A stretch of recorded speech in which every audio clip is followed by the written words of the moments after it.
Today I have called this episode of the Gathering Room is called The Only Way Forward.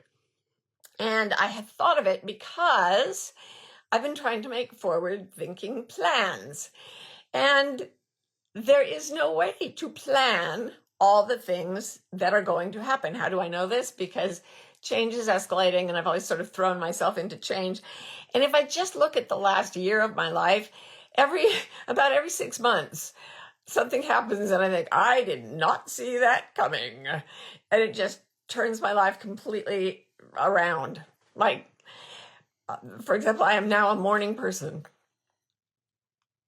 I've been a night owl my whole life. Morning is like, where's my coffee? Oh, please. Well, I had a yearning to go to Costa Rica. I went to Costa Rica. I met the lovely ladies who run sleep_works. And they said, we will teach you to sleep. And I said, you're on, honeys, because I've had mega drugs pumped into my system. And I'm like, hello, nothing works for me. I cannot sleep. They not only taught me to sleep, but I sleep so deeply that I wake up because I take medication to sleep. But they said that's just sedation, is not real sleep. When I started doing what they said, wearing different light blocking glasses and bright lights in the morning and stuff, my body started secreting different hormones. And I wake up at 5 a.m. going, going for a walk.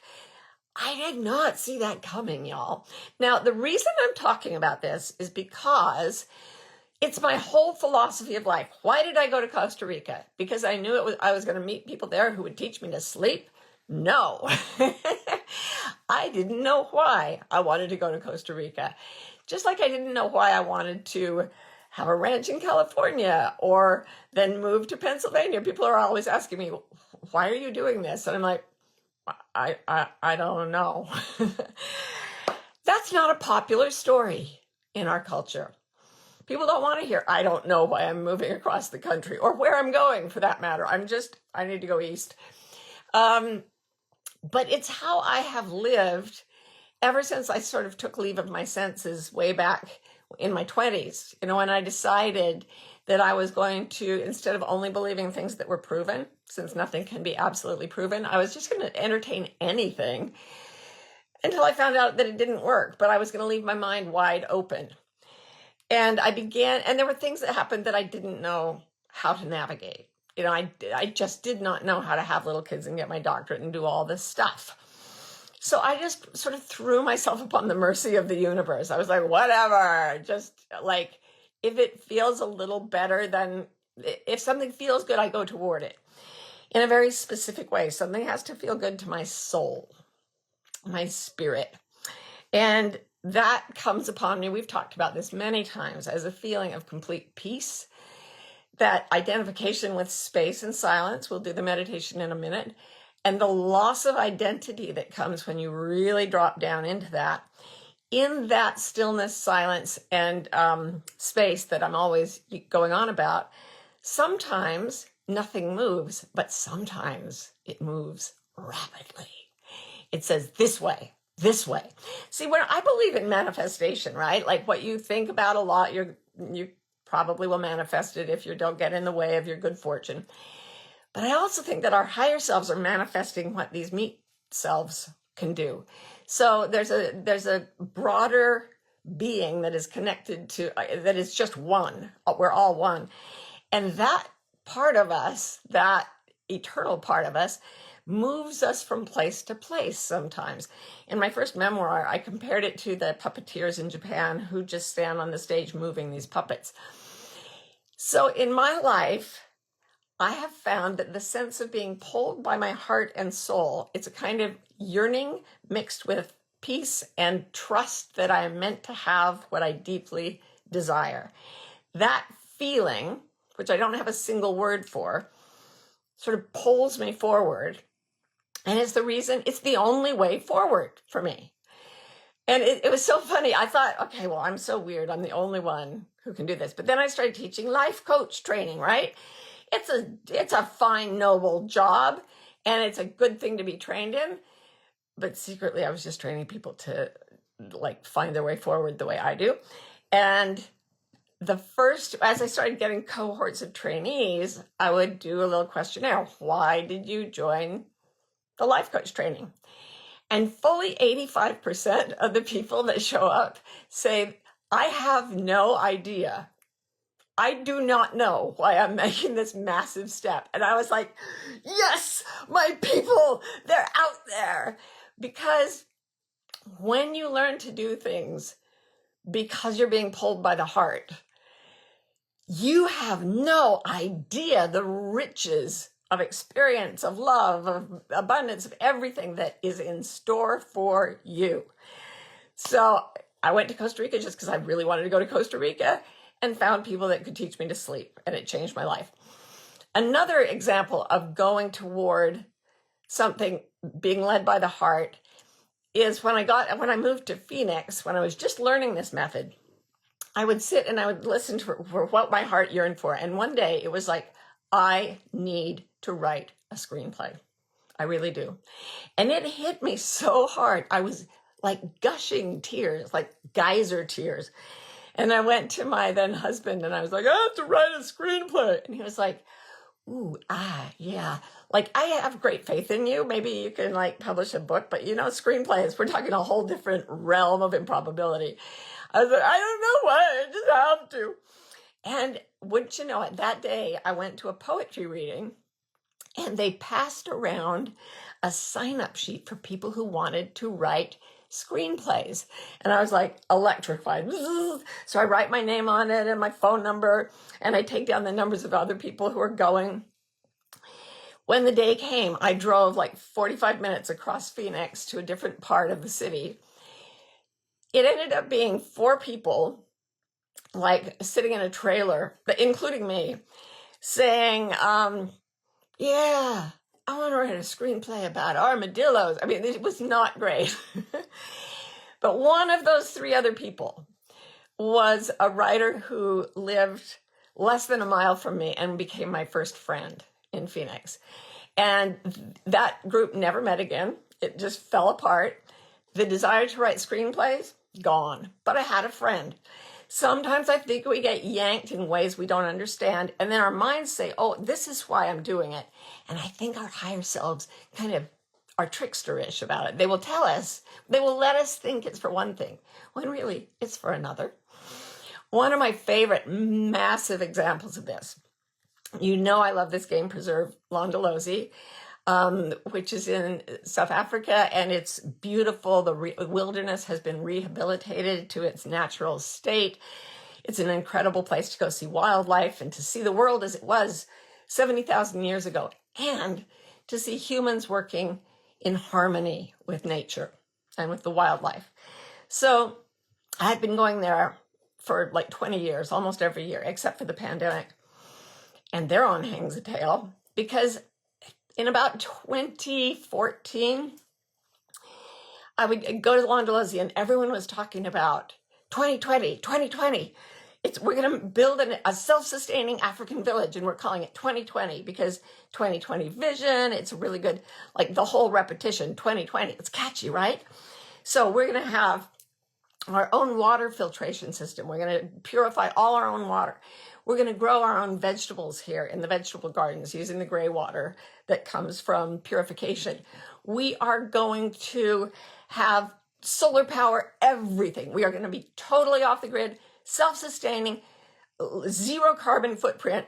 We're going to show people how to marry human existence with the wilderness in this futuristic village of 2020, which combines the ancient and the modern and makes it work.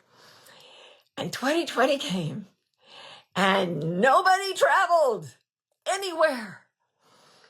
And places like Loi that rely completely on tourism and guests coming in from around the world, the business just went boom, dead in the water. But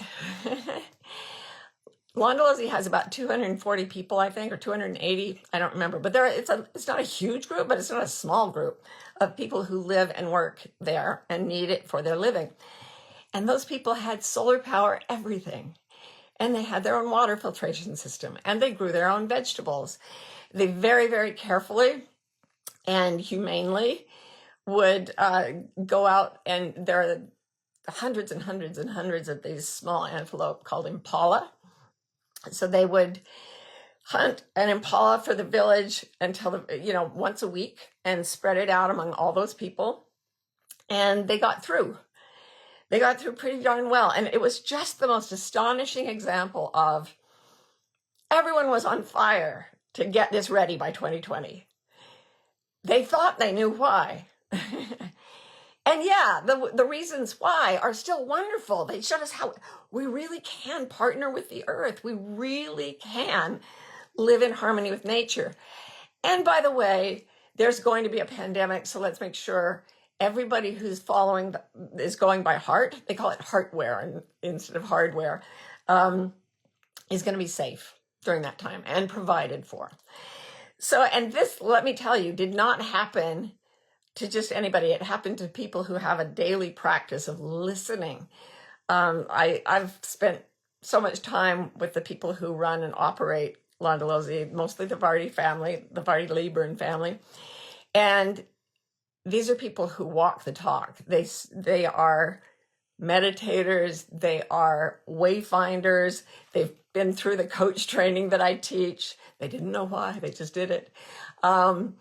They've been doing this. They've been seeking their path forward in this specific way pretty much their whole lives. And they're just getting better and better and better at it. And that was one example of how it benefited them. But here's the thing. You can do this today. You can do it right now. We're going to do the meditation in a minute before I take questions.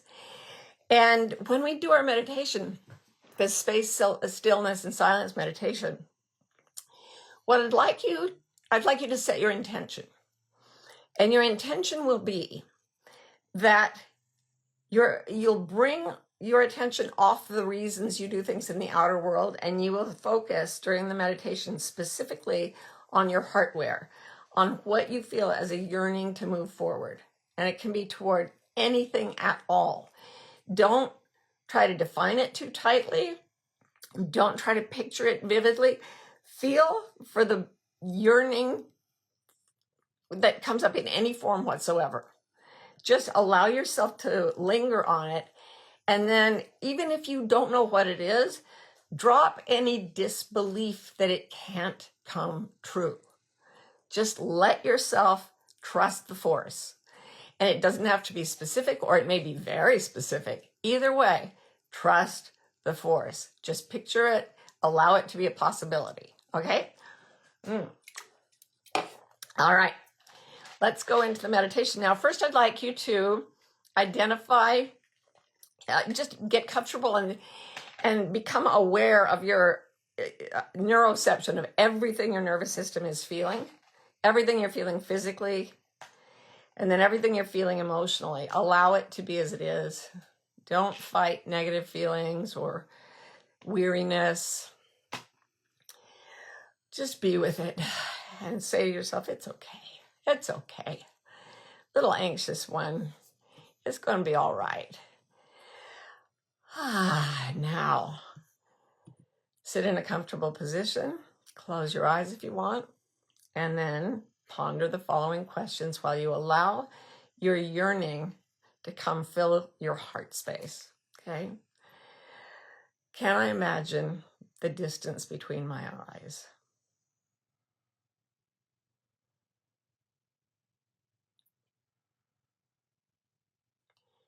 Can I imagine the distance between me and the nearest other person who is on this broadcast right now? Can I imagine the connection of love and being that holds us both? Can I imagine all the people who are listening now? Can I imagine the distance between us? Can I hear the silence that communicates between us?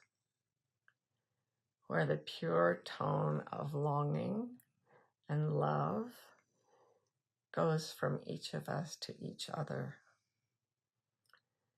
Can you feel, can I imagine the absolute stillness of love that is supporting us all?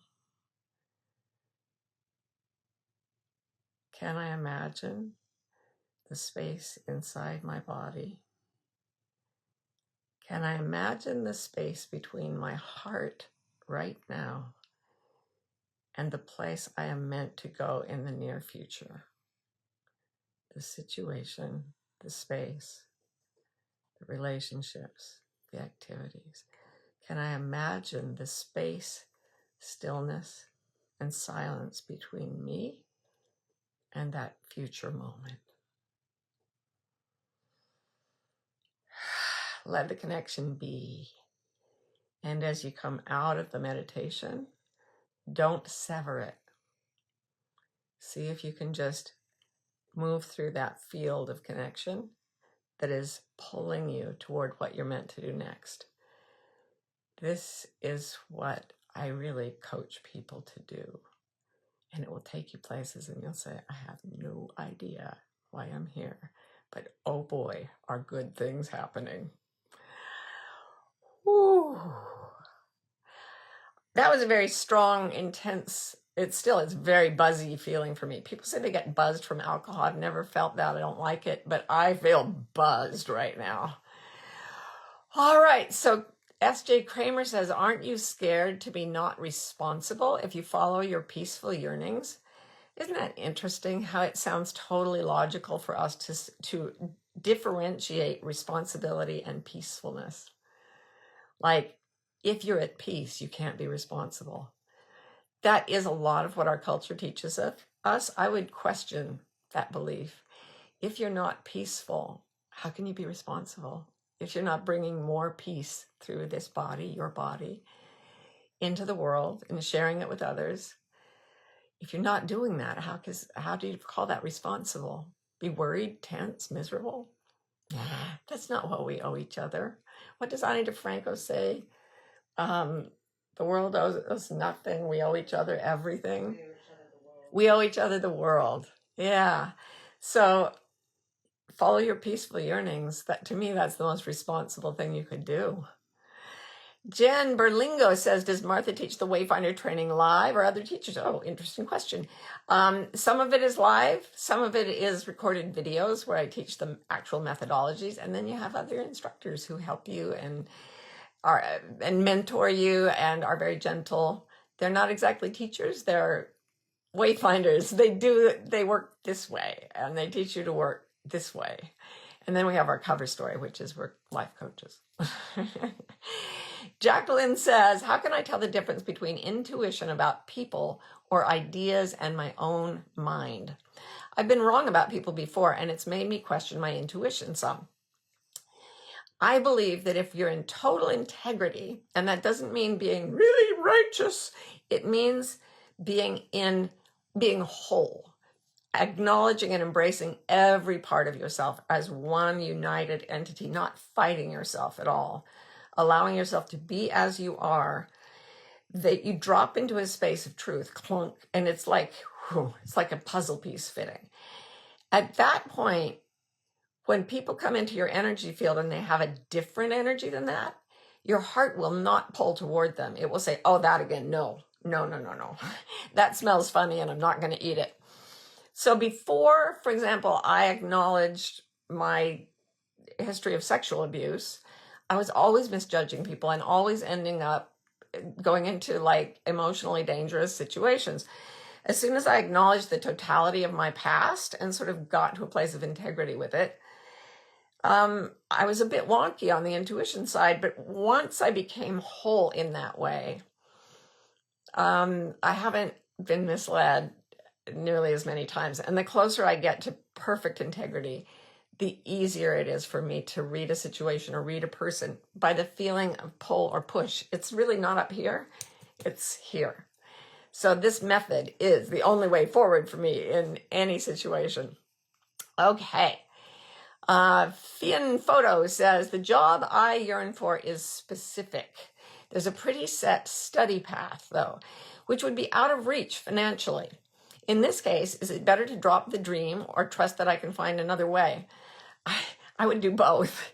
So you have to, there's a combination of trust that you're being guided and dropping any attachment to it.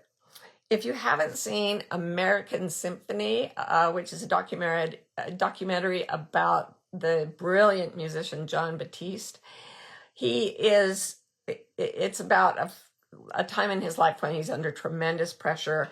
He gets like 11 Grammy nominations. He got in all these different fields, and at the same time, his beloved wife is being treated for recurrent leukemia. So it's a guy in a really tight situation, and he goes around saying you have to have absolute faith. He's writing a symphony. He's commissioned to do this. He said you have to have absolute faith that it's going to work, and you have to know that it could totally fail. And that you have to somehow hold that paradox inside you. And the way I try to do that is that I do these meditations, I drop in, I really visualize what's coming. I do everything I can to make the thing come true. I don't just sit in my bedroom.